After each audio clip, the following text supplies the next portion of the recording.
Tapak-tapak Jejak Gajah Mada, karya Arif Sujana. Selamat mendengarkan. Temaram warna langit senja di atas bandar ujung Galuh yang masih ramai dipenuhi orang yang berlalu lalang. Pucuk-pucuk tiang layar beberapa perahu kayu terlihat bergoyang. Dipermainkan ombak kecil di pinggir dermaga kayu di tepian laut panjang Selat Madura. Tadi siang, Ki Bekal menawarkan penukaran kayu jati hasil tebangannya tahun lalu yang sudah berumur cukup lama dalam rendaman air sungai. Berkata Raden Wijaya kepada Ki Bancak, Rangga Lawe dan Arga Lanang yang menemaninya di barak prajurit malam itu. Selalu ada keberuntungan untuk kita, berkata Arga Lanang. Semoga keberuntungan selalu mengiringi jalan kita, berkata Ki Bancak menambahkan. Angin semilir mengiringi wajah sendu malam di antara gerak langkah para buruh yang tengah memanggul barang. Terdengar tawa beberapa wanita penghibur di muka rumah bordil menggoda hati siapapun kelana yang singgah bermalam di bandar ujung Galuh itu. Malam itu, Ki Sukasrana dan Gajah Pagon bersama beberapa prajurit Singasari dapat tugas berjaga di bandar ujung Galuh. Raden Wijaya telah memutuskan bahwa keamanan di tanah ujung Galuh menjadi tanggung jawab prajurit Singasari. Bandar ujung Galuh ini tidak pernah sepi, berkata Gajah Pagon kepada Ki Sukasrana sambil berjalan menyusuri pantai malam, tepian dermaga bersama kerlap-kerlip pelita malam yang tergantung di depan rumah dan kedai. Hari ini adalah malam pertama kita mengamankan bandar ujung Galuh. Pasti ada gesekan yang akan terjadi, berkata Ki Sukasrana yang tahu bagaimana suasana di setiap bandar pelabuhan tempat singgah para pedagang dari berbagai penjuru dunia. Belum habis Ki Sukasrana bicara, terdengar suara jerit para wanita penghibur yang terlihat berhamburan keluar dari sebuah rumah bordil yang ada di bandar ujung Galuh itu. Mari kita lihat apa yang terjadi, berkata Gajah Pagon mengajak Ki Sukasrana mendekati arah suara keributan itu. Namun, belum lagi Ki Sukasrana dan Gajah Pagon mendekati arah suara keributan itu, terlihat seorang lelaki terlempar keluar dari rumah bordir itu, diikuti oleh seorang lelaki yang keluar dari rumah bordir itu yang ternyata adalah seorang prajurit Singasari. Biarkan prajurit itu bekerja, berkata Ki Sukasrana kepada Gajah Pagon memegang lengannya untuk berhenti dan melihat dari jauh. Katakan kepada pemimpinmu bahwa mulai malam ini keamanan di bandar ujung Galuh itu berada di tangan pasukan Raden Wijaya, berkata prajurit muda itu sambil bertolak pinggang di hadapan seorang lelaki yang dengan tertatih-tatih berusaha berdiri. Ternyata suara keributan itu berasal dari perkelahian di antara mereka. Pimpinan kami tidak takut kepada siapapun, juga tidak akan gentar meski menghadapi 100 pasukan Singasari seorang diri, berkata orang itu yang sudah dapat berdiri kembali dan langsung pergi jauh meninggalkan prajurit muda itu. Orang itu adalah orangnya Ki Balap dari Padukuhan Seberang yang datang setiap malam untuk meminta uang setoran keamanan, berkata seorang lelaki kepada prajurit muda itu yang ternyata adalah pemilik rumah bordel itu. Besok mungkin kerja kita akan lebih berat lagi, berkata Gajah Pagon yang sudah mendekati prajurit itu dan mendengar percakapan mereka berdua. Kita akan melihat apakah mereka berani menghadapi kita, berkata Ki Sukasrana sambil tersenyum. Malam itu di bandar ujung Galuh sepertinya telah melupakan keributan kecil di sebuah rumah bordil. Hanya suara ombak kecil yang terus terdengar sampai sepanjang malam membentur tiang kayu dermaga. Terdengar sayup-sayup suara kentongan bernada darah muluk dari arah Petuguhan Galuh. Sebuah tanda dari petugas ronda yang tengah berkeliling menjaga keamanan padukuhan mereka menyampaikan isyarat bahwa hari sudah jauh malam dan suasana di padukuhan Galuh masih dalam keadaan aman terkendali, tidak ada gangguan apapun. Ki Balap dan gerombolannya sudah bertahun-tahun menguasai bandar ujung Galuh ini. Pasti mereka akan berusaha dengan berbagai cara mempertahankan keadaan itu, berkata Gajah Pagon kepada Ki Sukasrana duduk bersama di sebuah tepian dermaga memandang arah laut malam. Besok kita akan minta izin kepada Raden Wijaya untuk melihat keberadaan mereka. Mungkin juga mengetahui apa rencana mereka mempertahankan daerah kekuasaannya, berkata Ki Sukasrana kepada Gajah Pagon. Ternyata menjaga bandar ujung Galuh ini tidak semudah meronda di sebuah benteng prajurit. Kita berhadapan dengan berbagai kepentingan yang tidak terlihat dari luar, berkata Gajah Pagon kepada Ki Sukasrana. Setiap manusia memang sudah dibatasi dan dikodratkan oleh Gusti Yang Maha Agung jauh sebelum kelahirannya untuk menjadi apa di alam panah ini sebelum dipanggil kembali ke alam abadi untuk mempertanggungjawabkan perbuatannya. Dan tugas kita sebagai seorang prajurit harus berani memberikan jaminan keamanan dimanapun kita berada. Tentunya dengan cara yang benar, cara yang bersih, berkata Ki Sukasrana kepada Gajah Pagon. Benar, di dalam melaksanakan tugas keprajuritan di luar sebuah peperangan, memang banyak sekali menghadapi berbagai macam godaan, terutama godaan memperkaya diri atau mengambil kesempatan untuk kepentingan pribadi, berkata Gajah Pagon kepada Ki Sukasrana membenarkan perkataannya. Begitulah seorang prajurit menjaga janji sumpahnya sebagai seorang kesatria untuk menjunjung tinggi kodratnya dimanapun berada, di saat dalam suasana perang dan suasana tentram, berkata Ki Sukasrana kepada Gajah Pagon. Terlihat Gajah Pagon tersenyum sendiri. Katakanlah, bila kamu akan bicara, jangan disimpan dalam hati, berkata Ki Sukasrana kepada Gajah Pagon yang dilihatnya tersenyum sendiri. Pasti ada sesuatu di dalam benaknya.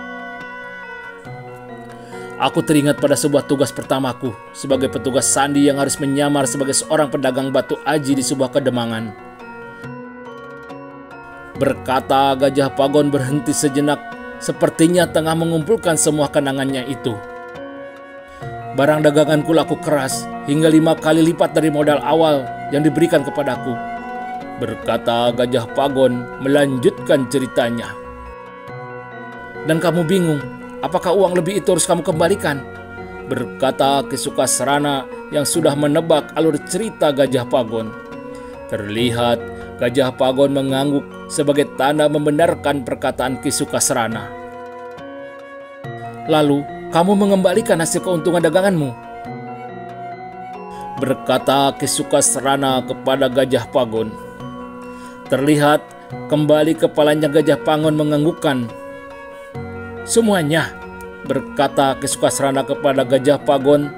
Terlihat Gajah Pagon tersenyum malu sambil menggaruk kepalanya tidak gatal. Tidak semuanya, karena sebagian sudah kugunakan untuk biaya pulang kampung. Waktu itu aku rindu sekali untuk bertemu dengan ayahku, berkata Gajah Pagon sambil tersenyum malu. Terlihat gantian Ki Sukasrana yang tertawa sendiri. Pasti Ki Sukasrana punya cerita lain, berkata Gajah Pagon mencoba menebak apa yang dipikirkan oleh Ki Sukasrana. Bukan cerita yang lain, tapi persis sama.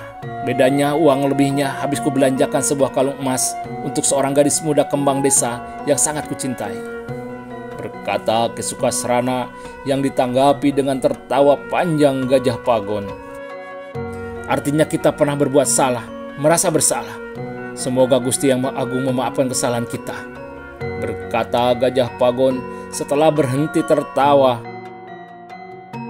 Kita memang tidak pernah luput dari kealpaan, sedikit banyak haram tetap haram, berkata Ki Sukasrana kepada Gajah Pagon. Sejak itu, aku tidak berani lagi melakukannya, berkata Gajah Pagon seperti seorang yang bersalah. Bagus, Aku pun sejak itu tidak lagi berbuat yang sama. Terutama memang aku dipindahkan bertugas di tempat yang berbeda, di mana tidak ada kesempatan untuk berbuat itu. Dengan kata lain, aku ditempatkan di sebuah tempat kering, berkata Ki Sukasrana yang ditanggapi dengan tawa panjang. Kali ini lebih panjang dari sebelumnya, sampai-sampai Gajah Pagon mengeluarkan air mata, tidak mampu menahan ketawanya itu. Melihat itu, Ki Sukasrana jadi ikut tertawa. Mereka tertawa bersama. Langit sudah mulai berwarna merah pagi, berkata Ki Sukasrana kepada Gajah Pagon sambil memandang cakrawala langit yang memang sudah mulai berubah warna, mulai menjadi merah pagi. Mari kita kembali ke barak. Masih ada waktu untuk tidur meluruskan badan ini, berkata Gajah Pagon sambil bangkit berdiri, diikuti oleh Ki Sukasrana. Apakah kita perlu memberitahukan kepada kawan-kawan yang lain? Bertanya Ki Sukasrana kepada Gajah Pagon untuk memberitahukan kepada beberapa prajurit lain yang bertugas di Bandar Ujung Galuh bahwa mereka akan pulang kembali ke barak. Tidak perlu, mungkin mereka sudah tengah tertidur di sebuah kedai, berkata Gajah Pagon. Dan pagi itu matahari sudah bosan berhimpit di ujung bumi. Perlahan bergeser, meregang membuyarkan cahayanya yang menggantung di ujung daun dan tangkai jagung muda yang terhampar hijau berpetak-petak di sekitar tepian Sungai Kalimas. Cahaya pagi juga telah rata menebarkan butir-butir peraknya di sepanjang aliran air Sungai Kalimas yang membentang panjang hingga muaranya. Cahaya pagi juga telah mengisi rumput hijau di depan barak prajurit yang lapang lewat celah-celah ranting dan daun pohon pulai dan randu alas yang banyak tumbuh di tanah Ujung Galuh. Raden Wijaya terlihat tengah bersiap berangkat melihat para pekerja yang tengah membangun sebuah benteng prajurit di tanah Ujung Galuh. Namun masih memberikan waktunya untuk mendengar beberapa laporan dari beberapa perwiranya. Mereka akan berpikir 10 kali untuk berhadapan dengan para prajurit kita, berkata Raden Wijaya sambil tersenyum kepada Gajah Pagon dan Ki Sukasrana yang masih sempat menyampaikan laporannya mengenai kejadian tadi malam di Bandar Cangu, mengenai sebuah kelompok jawara setempat. Hamba juga berpikir seperti itu, berkata Ki Sukasrana membenarkan pendapat Raden Wijaya. Sementara itu, Ki Bancak yang ditugaskan untuk menangani para tawanan dalam kesempatan itu juga telah menyampaikan laporannya kepada Raden Wijaya. Dalam beberapa hari ini, hamba melihat mereka sudah mulai dapat diajak bekerja sama, meski ada beberapa orang yang nampaknya masih belum menerima kenyataan diri, berkata Ki Bancak menyampaikan laporannya kepada Raden Wijaya.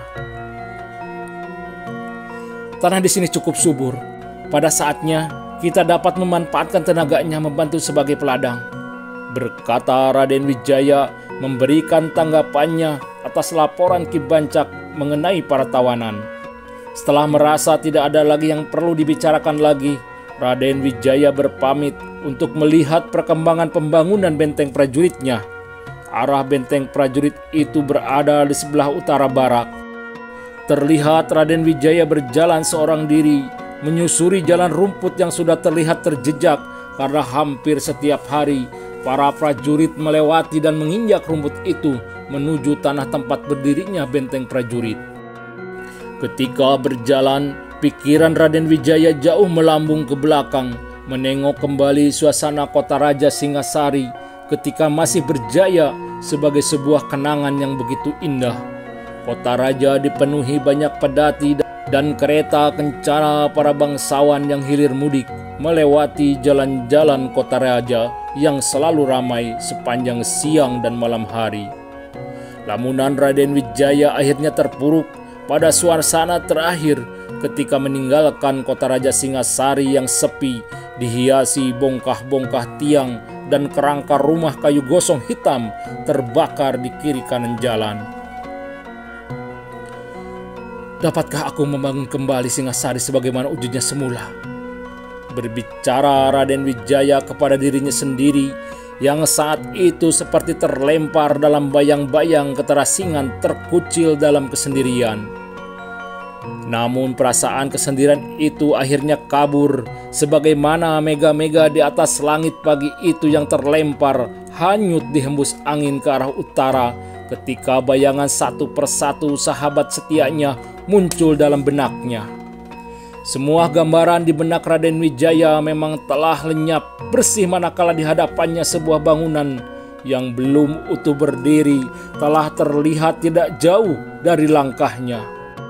Dan semakin dekat maka semakin terdengar suara riuh deru gergaji, suara kayu yang tengah ditancapkan masuk ke dalam bumi, dan suara para pekerja yang terdiri dari prajurit Singasari dan penduduk asli tanah Ujung Galuh yang ikut membantu. Degup jantung Raden Wijaya seperti kembali bergetar. Semangatnya telah menjadi semakin bertambah manakala langkahnya sudah semakin dekat dengan bangunan dan suara riuh para pekerja. Mata Raden Wijaya menatap penuh hati sukacita melihat hari itu hampir seluruh bangunan pagar kayu sudah berdiri di tempatnya. Bahkan sudah ada beberapa pekerja yang tengah merangkai bangunan, menyatukannya dengan pagar kayu itu. Di benak mata Raden Wijaya, sepertinya sudah melihat panggungan itu sudah berdiri sempurna. Sepanjang dinding pagar kayu yang tinggi, beberapa prajurit berjalan mengitari jalan di atas panggungan itu. Bayangan tentang bentuk panggungan yang sudah sempurna di dalam benak Raden Wijaya akhirnya buyar seketika manakala seorang perwira datang mendekatinya. Ternyata bukan hanya Ki Bekal yang akan meminjamkan kepada kita bahan kayunya. Beberapa penduduk ada juga yang menyerahkan bahan kayu yang sudah setahun lebih di perendaman, siap dipergunakan. Berkata perwira prajurit itu kepada Raden Wijaya. Sebuah sumbangan yang tak ternilai. Berkata Raden Wijaya penuh kegembiraan. Hari ini rencananya kita akan membuat tiang pancang untuk bangunan utama. Berkata perwira itu sambil menunjuk beberapa orang yang tengah membuat beberapa lubang tempat tiang pancang berdiri di atas lubang-lubang itu. Raden Wijaya sebagai seorang yang telah membuatkan rancangan gambar kasar bangunan benteng prajurit itu langsung melihat dan memastikan sejauh mana para pekerja dapat menumpahkan gambar rancangannya ke dalam sebuah bangunan yang sebenarnya. Nampaknya Raden Wijaya terlihat sangat puas sekali ketika memastikan bahwa pelaksanaannya sesuai dengan yang direncanakannya. Dengan jumlah pekerja yang berlimpah, 2 pekan lagi bangunan benteng ini pasti telah berdiri, berkata Raden Wijaya dalam hati penuh keyakinan. Namun, pandangan Raden Wijaya tiba-tiba tertarik pada sebuah langkah seorang lelaki muda yang terlihat setengah berlari masuk dari sebuah celah masuk ke dinding pagar kayu yang rencananya akan dibuatkan sebuah pintu gerbang. Raden Wijaya masih melihat lelaki itu terus melangkah setengah berlari mendekati seorang yang tengah memasang tiang-tiang kayu untuk panggungan. "Ada apa, Satpram?" berkata lelaki yang tengah bekerja itu kepada lelaki muda yang datang mendekatinya. "Gawat, Ki Jagaraga," berkata lelaki muda itu sambil mengatur napasnya yang masih memburu. Mendengar ucapan lelaki muda itu, orang yang dipanggil Ki Jagaraga itu langsung menyandarkan tiang kayu dari tangannya. "Katakan, ada apa?" berkata Ki Jagaraga sambil melihat lelaki muda itu yang sudah tidak memburu lagi napasnya. "Andika tengah bertengkar dengan Lontara," berkata lelaki muda itu. "Lontara putra Ki Balap itu?" bertanya Ki Jagaraga yang dijawab anggukan kepala lelaki muda itu. "Mari kita ke sana," berkata Ki Jagaraga sambil berjalan melangkah diikuti lelaki muda di belakangnya. "Aku ikut kalian," berkata Raden Wijaya yang secara kebetulan mendengar semua percakapan mereka. Mendengar perkataan itu, Ki Jagaraga berhenti sebentar menghadapkan dirinya penuh hormat kepada Raden Wijaya. "Maaf Tuan Senapati, hanya pertengkaran kecil anak muda. hamba tidak keberatan bila Tuan Senapati ikut bersama kami," berkata Ki Jagaraga sambil melepas sedikit senyum yang dipaksakan. Mereka bertiga beriring melangkah keluar dari area itu, diikuti beberapa pandang mata penuh keheranan dari beberapa orang yang melihat kepergian mereka bertiga. Di perjalanan, Ki Jagaraga bercerita dengan singkat apa yang telah terjadi sebelumnya. "Andika adalah putraku yang belum lama ini telah mempersunting seorang gadis padukuhan seberang, tepatnya padukuhan Randu," berkata Ki Jagaraga memulai ceritanya. Lontara, pemuda dari padukuhan Randu, masih menyimpan rasa sakit hati atas perkawinan mereka, berkata kembali Ki Jagaraga sambil mempercepat langkah kakinya. "Kami baru saja memulai menyiangi rumput di ladang jagung. Tiba-tiba Lontara sudah datang mengusik kemarahan Andika," berkata lelaki muda itu ikut bercerita sambil ikut mempercepat langkah kakinya berjalan agak di muka untuk menunjukkan di mana mereka berakhir bertemu. "Sudah banyak orang," berkata Ki Jagaraga dengan wajah cemas melihat ke arah keramaian orang di sebuah jalan padukuhan ujung Galuh. Terlihat mereka sudah mendekati pusat keramaian itu. Ki Jagaraga segera menjibak di sela-sela kerumunan orang. Bukan main kagetnya bahwa di tengah kerumunan itu telah melihat sebuah perkelahian antara putranya Andika dengan seorang pemuda lain yang dikenalnya sebagai Lontara. Ki Jagaraga menarik napas lega melihat putranya Andika nampaknya sudah berada di atas angin. Sebagai seorang yang mengerti kanuragan, di mana Ki Jagaraga adalah seorang ayah yang sekaligus guru kanuragan dari putranya, dapat melihat Andika nampaknya sudah menguasai pertempuran. Terlihat lawannya seorang pemuda dari padukuhan Randu sudah semakin terdesak. Ki Jagaraga melihat sebuah pukulan Andika berhasil menghantam dada Lontara yang langsung terlempar ke belakang jatuh. "Bangkitlah bila kamu masih sanggup berdiri," berkata Andika mendekati Lontara yang masih terbaring kesakitan, memegangi dadanya yang masih terasa sesak. "Cukup, aku mengaku kalah. Aku tidak akan mengganggu kalian lagi," berkata Lontara yang sepertinya telah mengakui kekalahannya dengan pasrah. "Anak bodoh," berkata tiba-tiba seseorang yang mendekati Lontara yang tidak lain adalah Ki Balap. Seorang yang terlihat berwajah keras dengan tubuh yang kekar. Terlihat dari balik pakaian luriknya banyak bulu di dadanya. "Ayah, ini adalah pertandingan kami dan kami telah memenuhi perjanjian kami," berkata Lontara yang sudah dapat bangkit duduk meminta ayahnya tidak mencampuri urusan mereka. "Kamu memang sudah kalah karena kemalasan kamu berlatih. Sekarang akulah yang akan menghajar anak ini agar semua orang tahu gadis perguruan kita tidak mudah dikalahkan," berkata Ki Balap sambil memerintahkan orangnya membantu memapah Lontara menyingkir dari arena. Mendengar perkataan Ki Balap kepada putranya itu membuat Andika menjadi tegang. Menghadapi Lontara saja dia harus mengerahkan seluruh kemampuannya. Bagaimana dengan Ki Balap yang dia tahu mempunyai tataran yang lebih mapan dibanding putranya? "Jadi kamu yang bernama Andika, jangan merasa besar kepala telah mengalahkan putraku," berkata Ki Balap sambil memandang Andika dengan bola matanya yang sepertinya ingin menelannya bulat-bulat. Bertambah teganglah hati Andika memandang tatapan mata Ki Balap yang tajam penuh kemarahan. Tak ada cara lain untuk menghindari bertempur dengan orang tua itu yang diketahuinya punya kemampuan lebih dibandingkan Lontara. Namun sebagai seorang pemuda yang banyak ditempa untuk bersikap ksatria oleh ayahnya, telah berusaha menguatkan semangatnya. "Aku akan berusaha sekuat kemampuanku. Kalah menang, aku sudah berusaha," berkata Andika mencoba menguasai perasaan hatinya.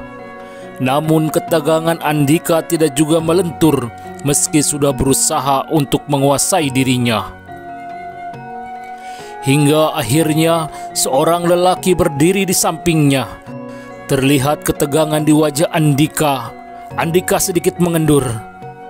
"Ayah," berkata lirih Andika sambil menolehkan wajahnya kepada lelaki yang berdiri di sampingnya, yang tidak lain adalah Ki Jagaraga.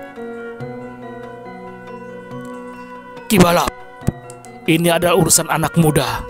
Kulihat mereka telah menyelesaikan urusannya sendiri," berkata Jagaraga dengan suara yang penuh dengan ketenangan hati, mencoba mengetengahkan persoalan kepada Ki Balap agar tidak memperpanjangnya. "Aku menangkap dari ucapanmu bahwa urusan anak muda ini telah selesai dan sekarang menjadi urusan kita berdua," berkata Ki Balap dengan wajah kerasnya semakin bertambah menyeramkan. "Aku berkata yang sebenarnya, Ki Balap. Ini hanya urusan dua orang anak muda," berkata Ki Jagaraga masih mencoba untuk tidak ikut terpancing menyelesaikan urusan itu dengan kekerasan. Namun perasaan Ki Jagaraga seperti sebuah belanga yang diaduk-aduk, kaget bercampur penuh kecemasan manakala melihat Ki Balap memberi tanda dengan sebuah tangannya. Ternyata tanda dari Ki Balap adalah sebuah isyarat untuk orang-orangnya untuk datang mendekat. Bukan main cemasnya Ki Jagaraga melihat sekitar 30 orang telah berdiri di belakang Ki Balap. Ki Balap telah membesarkan sebuah urusan kecil. Apakah Ki Balap tidak menjadi khawatir bila warga Padukuhan Ujung Galuh bersikap yang sama berdiri di belakang kami? Berkata Ki Jagaraga kepada Ki Balap. Namun perkataan Ki Jagaraga dijawab dengan derai tawa yang panjang. "Yang ku tahu bahwa tidak ada seorang pun di Padukuhan ini yang bisa memegang senjata dengan baik selain kamu dan anakmu," berkata Ki Balap sambil tertawa bergelak. Ki Jagaraga mencoba melihat berkeliling. Dilihatnya beberapa tetangganya yang ada di tempat itu semakin mundur menjauh. Bahkan ada beberapa orang yang diam-diam telah menghilang pergi, takut terbawa-bawa. Apalagi melihat banyaknya orang di belakang Ki Balap. "Aku memberi kesempatan kepadamu, Ki Jagaraga. Panggillah wargamu untuk membantumu," berkata Ki Balap sambil tertawa bergelak melihat tidak satupun orang Padukuhan Ujung Galuh yang maju mendekati Ki Jagaraga. Namun ternyata Ki Jagaraga punya sikap yang berbeda. Dirinya merasa senang bahwa tidak ada satupun warganya yang datang membantu. Dengan begitu tidak akan ada korban sia-sia di pihaknya. "Ini adalah urusan pribadi keluarga kami. Tidak ada sangkut pautnya dengan warga Padukuhan Ujung Galuh," berkata Ki Jagaraga dengan nada suara yang begitu tenang, sepertinya merasa tidak gentar menghadapi Ki Balap dan orang-orangnya. Namun sikap dari Ki Jagaraga ditangkap lain oleh Ki Balap yang merasa bahwa Ki Jagaraga belum mengenalnya, belum mengetahui sepak terjangnya selama ini. "Orang seperti kamu memang harus diberi pelajaran agar mengenal siapa aku sebenarnya," berkata Ki Balap dengan wajah penuh kemarahan. "Aku sudah mengenal siapa Ki Balap sebenarnya. Seorang mantan perompak yang telah tergusur. Seorang mantan perompak yang tidak punya lahan karena di mana-mana ada prajurit Singasari yang siap mengamankan setiap jengkal tanah di daratan bumi Singasari," berkata Ki Jagaraga dengan suara yang keras, membuat wajah Ki Balap semakin terbakar merah oleh kemarahannya mengendalikan dirinya. Namun tetap berusaha. "Bagus, ternyata kamu sudah tahu siapa aku. Dan tentunya warga Padukuhan ini juga telah tahu siapa aku dan orang-orangku. Itulah sebabnya tidak ada seorang pun yang datang membantumu," berkata Ki Balap dengan disertai suara tawanya yang bergelak. "Aku datang bersama Ki Jagaraga," berkata tiba-tiba seorang lelaki seusia Ki Jagaraga yang terlihat keluar dari kerumunan orang banyak, langsung melangkah berdiri di samping Ki Jagaraga. Pada saat itu sebenarnya Raden Wijaya yang telah menyaksikan keributan itu dari awal sudah akan melangkah ke depan untuk membantu Ki Jagaraga. Namun langkahnya diurungkan ketika dilihatnya seorang lelaki yang sangat dikenalnya mendahuluinya, yang tidak lain adalah Ki Sandikala adanya. Ki Jagaraga yang melihat ada orang berdiri di sampingnya menjadi khawatir. "Aku belum mengenal siapa Kisanak, namun kuingatkan bahwa ini adalah urusan berbahaya. Menyingkirlah," berkata Ki Jagaraga dengan suara lirih perlahan.